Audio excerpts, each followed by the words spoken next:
a todos y sed bienvenidos al Trastero de la Historia. Hoy volveremos a retomar esta sección del canal que tanto me gusta, en la que repasamos errores, fallos o, mejor dicho, licencias de tipo histórico que casi siempre suele tomarse el cine de este género. Y como bien habréis visto en el título del vídeo, hoy hablaremos de la película del año 2005 del director Ridley Scott, El Reino de los Cielos. O bueno, A Kingdom of Heaven en su versión original. Y en Hispanoamérica creo recordar, si no me falla la memoria, que a veces sí, que la película se llamó Cruzada. Pero antes de empezar el vídeo, dos cositas muy rápidas. La primera es que obviamente el vídeo tiene spoilers. Y que a ver, que la película tiene 15 años. Supongo que si tuvierais interés en verla ya la habréis visto. Y la segunda va para el que me vaya a dejar el típico comentario que diga: es una película, no un documental. Pueden tomarse las licencias que quieran. Pues obviamente ya lo sé. Y también sé que estas licencias suelen tomarse en pro del espectáculo audiovisual. Y bueno, para que la película quede mucho más entretenida y sea más amena para el público. En este vídeo simplemente utilizamos esas licencias, fallos o bueno, como queráis llamarlos, para a través de ellos aprender un poquito más de historia. Nada más. Ahora sí, El Reino de los Cielos. Esta película nos traslada a la época de las cruzadas. Más concretamente, entre los años 1184 y 1187, es decir, poquito antes de que arrancase la tercera de ellas. La película cuenta con un reparto de altura: Jeremy Irons, Liam Neeson, la espectacular Eva Green y, por último, en el papel protagonista de Valiant de Evelyn, a un Orlando Bloom que entonces se encontraba en pleno apogeo de su carrera. Todos ellos al mando del legendario director Ridley Scott. ¿Y qué me pareció a mí personalmente la película? Pues bueno, vamos a dejarlo en un podría haber estado mejor. ¿Y por qué? Pues a continuación lo desarrollaré más, pero sí que creo que en varios momentos la película fue un poquito lenta de ritmo. Y bueno, como suelo decir en estos vídeos, si veis que me he dejado algún error importante, bien porque el vídeo se me iba de tiempo o directamente porque se me haya olvidado, ya sabéis, no dudéis en dejármelo abajo en los comentarios y yo pues os contestaré, o si no hay mucho que contestar, pues os dejaré el respectivo like. Como ya os he dicho antes, la película tiene como protagonista al noble cruzado Valiant de Evelyn, personaje que sí que existió en la vida real y tuvo su protagonismo durante los años que se centra la película y posteriores. Pero sí que es cierto que la película distorsionó muchísimo la figura de este personaje histórico. Y creo que si solo me centrase en cómo cambian a Valiant, podrían salirme los 10 errores tranquilamente. Pero vamos a quedarnos con algunos de ellos. El primero de ellos es que en la película Valiant empieza siendo un humilde herrero en una aldea francesa, y que tras conocer que tiene ascendencia noble, se marcha a Jerusalén, en donde se convierte en una de las figuras más relevantes y sobre todo de los más hábiles luchadores en el conflicto entre musulmanes y cristianos. Y a ver, aquí lo principal que tendría que deciros es que Valiant nunca fue herrero. Es más, se cuenta que él siempre fue consciente de su rango de nobleza. Aunque bueno, aquí se podría justificar como esa típica historia que tantas veces hemos visto en el mundo del cine, en el que el protagonista empieza siendo poco menos que un don nadie y poco a poco va escalando hasta convertirse pues en el amo del cotarro. Para ser cortés debería decir que, a pesar de sus objeciones, yo era el hermano del señor y no tuvo opción. Pero no la forcé. Diréis vosotros, qué raro, una película ambientada en la época medieval en la que se nos cuela de una manera muy sutil el derecho de pernada. Y es que, como bien os dije en el vídeo de errores sobre la película de Braveheart, la gran mayoría de los historiadores especializados en la época medieval no dudan en calificar la práctica de este derecho como un mito. Por lo tanto, no. Godofredo de Evelyn, ese personaje que en la película propicia el cambio de Valiant, no era el padre del protagonista.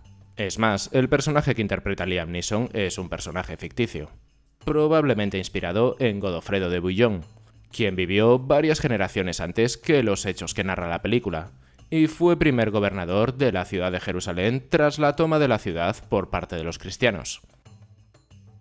Al principio de la película se nos muestra a un depresivo Valiant, ya que su mujer se acaba de quitar la vida al no soportar la pérdida de un hijo, algo que lógicamente sumiría a cualquiera en la más profunda de las melancolías. Pero la realidad es que el auténtico Valiant nunca llegó a pasar por este duro momento. Se casó con María Comnena, madrastra del rey Balduino IV, y tuvo hijos con ella antes de la caída de Jerusalén en manos sarracenas. Durante toda la película vemos un montón de caballeros templarios, y cierto, durante las cruzadas los hubo. Bueno, realmente a partir de la primera, que fue cuando tuvo lugar su fundación. Pero aquí hubo algún detalle que se le escapó al director, y es que estos caballeros estaban sujetos a un montón de normas. Como por ejemplo, que mientras que estuvieran en la orden debían de mantener el voto de castidad y el voto de pobreza, que viajaban en parejas compartiendo un solo caballo y sobre todo que llevaban el pelo corto. Un detalle que en la película parece ser que pasaron un poco por alto.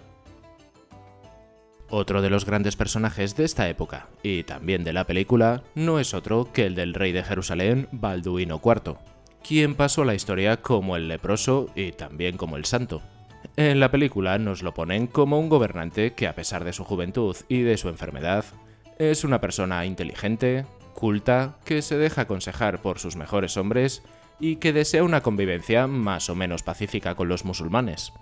En cuanto a retratar su figura histórica, la película lo hizo bastante bien. Incluso en los últimos años de su vida llegó a portar una máscara también. El único problema aquí es que el film alargó sus momentos de lucidez un poquito más, ya que recordemos que la película nos sitúa en el año 1184. Y para finales de este año, la lepra ya había hecho importantes estragos en la salud de este monarca, quien estaba ciego y apenas podía moverse.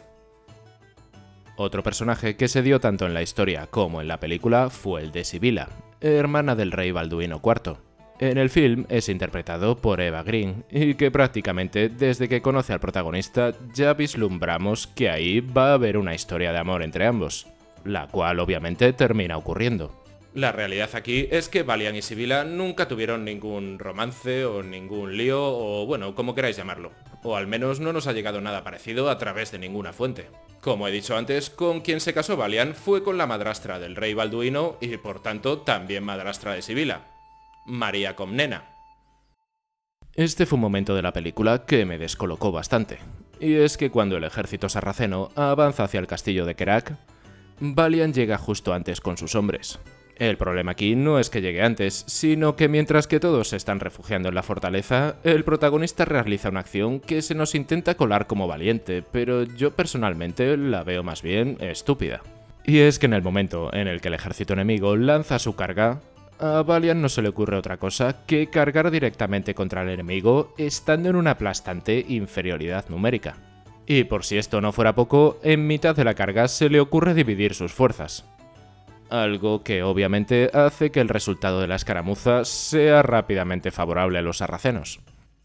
Y no sé yo si a algún noble de la época se le hubiese ocurrido semejante acción. Que, a ver, no voy a ser yo quien critique las acciones valientes. Pero una cosa es ser valiente y otra muy distinta tener unas ganas locas de morir. Tras la muerte del rey Balduino IV, sube al poder, siendo solamente un niño, su sobrino, Balduino V. Con su madre Sibila haciendo a las veces de regente. Pero tanto esta como los demás allegados de palacio no tardan en descubrir que algo anda mal en el joven rey. Y es que al igual que su tío, padece la lepra, empezando a mostrar sus primeros síntomas. Razón por la cual, y para evitarle futuros sufrimientos, su madre decide acabar con su vida envenenándole. La realidad aquí es que nunca se ha sabido con exactitud quién fue quien acabó con la vida de este joven rey. Eso sí, se han pronunciado muchísimas teorías que todas ellas apuntan a Guido de Lusignan, ya que tras la muerte del niño este fue quien se llevó el poder, pero la realidad aquí es que nunca se ha sabido con exactitud quién fue el causante de su muerte. Llegamos a uno de los puntos cruciales de la película y también de esta etapa histórica, que no es otra que la batalla de los Cuernos de Hattin, que tanto en la historia como en la película las fuerzas de Saladino derrotaron a las fuerzas cristianas con la posterior ejecución de Reinaldo de Chantillon. El problema en este punto viene que en la película, poco antes de la batalla, dos de los personajes, Valiant y Tiberias, al ver lo arriesgada que va a resultar semejante acción, deciden no acompañar a los cristianos a semejante batalla y se quedan para defender la ciudad de Jerusalén. Pero aquí las fuentes nos cuentan que ambos personajes sí que participaron en esta batalla. Tanto Valiant como el personaje interpretado por Jeremy Irons, que en realidad era Raimundo III de Trípoli, quien ostentó la regencia de Jerusalén antes de la mayoría de edad del rey Balduino IV. Para este último he dejado un pequeño fallo de atrezo, y es que cuando las tropas sarracenas al mando de Saladino se dirigen a la batalla de los Cuernos de Hattin, vemos cómo portan estandartes con la media luna del Islam. Normalmente cualquiera lo pasaría por alto, ya que tradicionalmente es el símbolo que se asocia a esta religión, al igual que los cristianos a la cruz o los judíos a la estrella de David.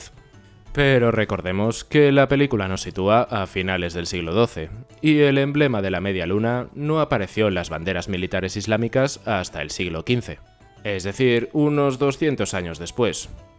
Por lo tanto, se trata de un pequeño anacronismo. Y hasta aquí mi repaso sobre las licencias o errores de esta película.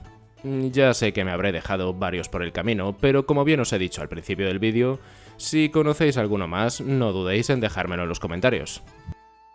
Y hasta aquí mi vídeo de hoy. Si os ha gustado, darle like, compartirlo en vuestras redes sociales o suscribiros a mi canal.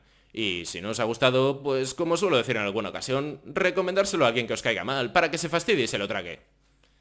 Feliz Navidad a todos y hasta el próximo vídeo.